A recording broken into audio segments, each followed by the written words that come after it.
From the campus of Fort Hays State University, this is KFHS News. Your award-winning news begins now. Good evening, everyone, and welcome to KFHS News. I'm Benjamin Gray. And I'm Annabelle Wernsman.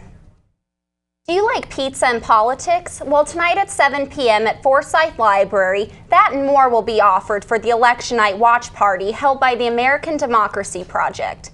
Midterm elections were held today, so come show your support for your election candidates. We will have a follow-up story on Thursday. Today, we have some new developments surrounding the Brooks Kellogg arrest. Kellogg remains in federal custody after he was deemed to be a danger to the community. Monday, a judge decided to hold him without bail, stating that if the allegations against him are true, that they were acts of a desperate person.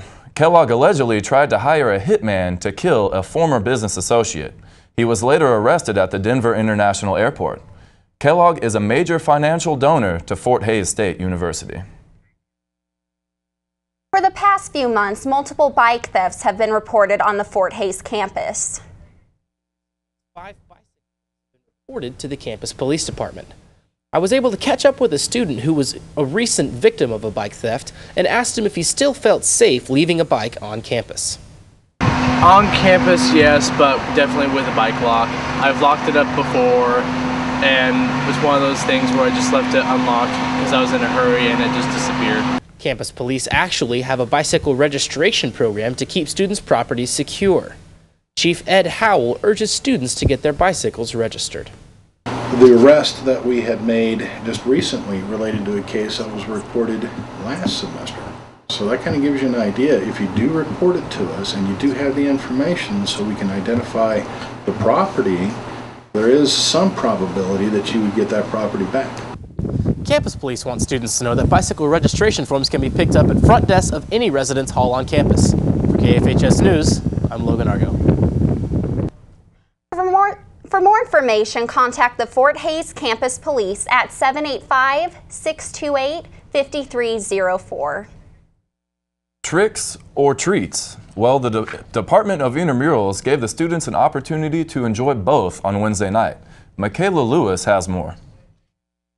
The Fort Hays State University Intramurals Department hosted its annual Haunted Campus Tour Wednesday night at Cunningham Hall. It's basically, we take people around to different scare sites and scare them all across campus, and then we bring them back here.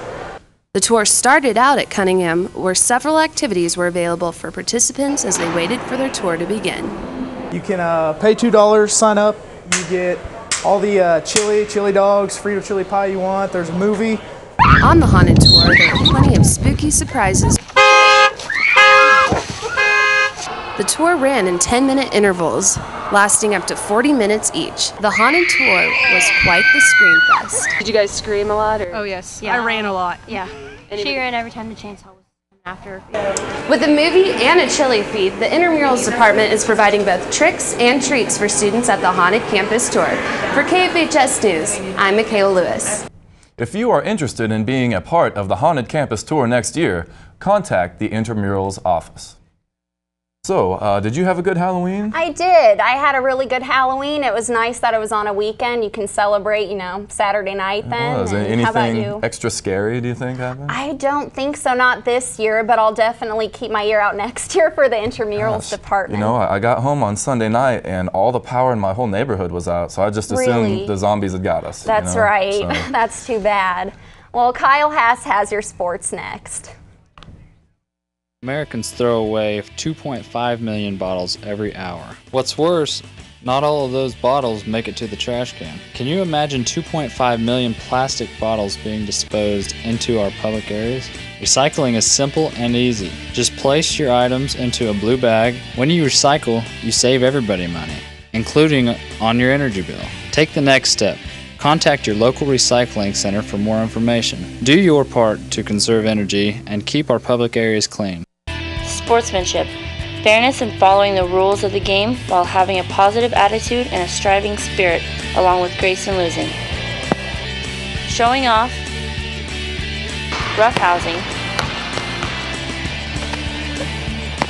or even trash talking are all traits of bad sportsmanship and can lead to trouble. In your face! Booyah! whether you're at home or on the field. When you have a bad attitude, it can bring others down. But with encouragement, Oh, good try. it leads to a fun-filled atmosphere. Good sportsmanship reflects on who you are. Good sportsmanship is playing the game the way it was intended to be played, with dignity and respect for everyone involved. Sportsmanship is part of who you are.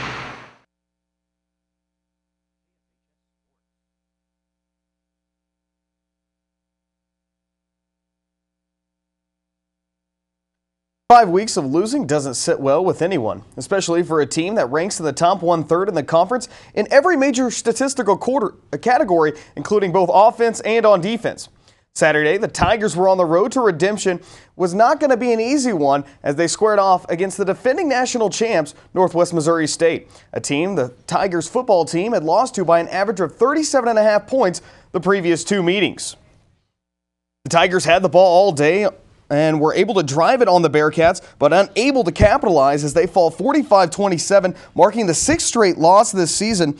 The Tigers over 505 yards of offense as Mike Garrison, with 371 yards and 3 touchdowns, moves to number 1 in career total offense, breaking the 15-year mark held by Robert Long. However, the Tigers come up on the short end of the stick again, and they will be back in action for senior night this next Saturday at Lewis Field Stadium as they take on Missouri Southern. Well, it would be easy to say that it has been a lost season for the Tiger volleyball team. Coupled with a very young team and placed in a conference that features 6 teams ranked in the top 7 in the latest regional rankings, it's safe to say wins have been hard to come by. However, like the Sonny and Cher song said, the beat goes on. And the ladies would try to send their lone senior Whitney Liggett out on a good note. On Saturday, the ladies fell to a much far superior team in Central Missouri as the number 7th ranked Jennies win 25-17, 25-15, and 25-15. Madison Schwartz leads the Lady Tiger attack with 8 kills. Whitney Liggett, 18 assists and 11 digs. Then on Sunday, taking on UNO, they just could not thwart their attack as they fall in 4 sets, 25-18, 25-16, 25-12, and 25-23. The Lady Tigers move to 7-20, still looking for their first conference victory as they fall at home. They will be on the road the remainder of their schedule as they head to Missouri Southern on Friday and Southwest Baptist on Saturday. Well, with it being Election Day, a time when all Americans decide who will lead our community and state, it was a week ago that the coaches of the MIAA casted their ballot on who they believe to be the top team heading into this basketball season. The Tiger men selected first overall, getting 6 first-place votes, just ahead of Central Missouri, who won the regular season title last year, and Nebraska-Omaha, who won the conference tournament. On the women's side, they were picked to finish 7th out of 12 teams in their poll, as the ladies finished last year 15-13, graduating their top 4 scorers and 3 of their top 4 rebounders.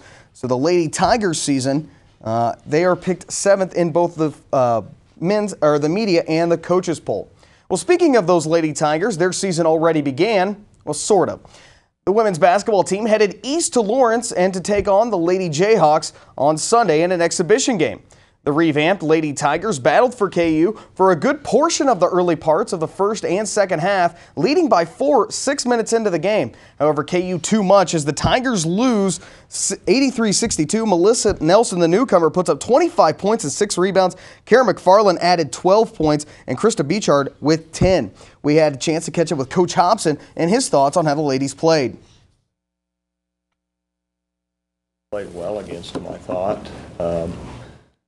Held our own for a lot of the game and had a lot of good looks that went in and out, or it could have even been closer than it was, and I think that's a respectable margin anyway. The guys you hear right there is they fell, but they're gaining some success, and could be an interesting and exciting time for on both men's and women's sides. I think so. You know, I'm getting excited. The start of a new season always brings that little extra stir and everything around campus, and I think we're really starting to feel that as, you know, by the end of this week, both teams will have played. So. Yeah, I think everybody's kind of, the fall hasn't been the best to Tiger Athletics, so hopefully the winter sports, as wrestling has their black and gold duel tomorrow. Well, and it really amazes me, too, that it's already time for winter sports. Where did, you know, where's the semester gone? It's already November. It's kind of hard to believe. That's right. Well, thank you everyone for watching, and be sure to stay tuned for Around Town at 5:30. Good night.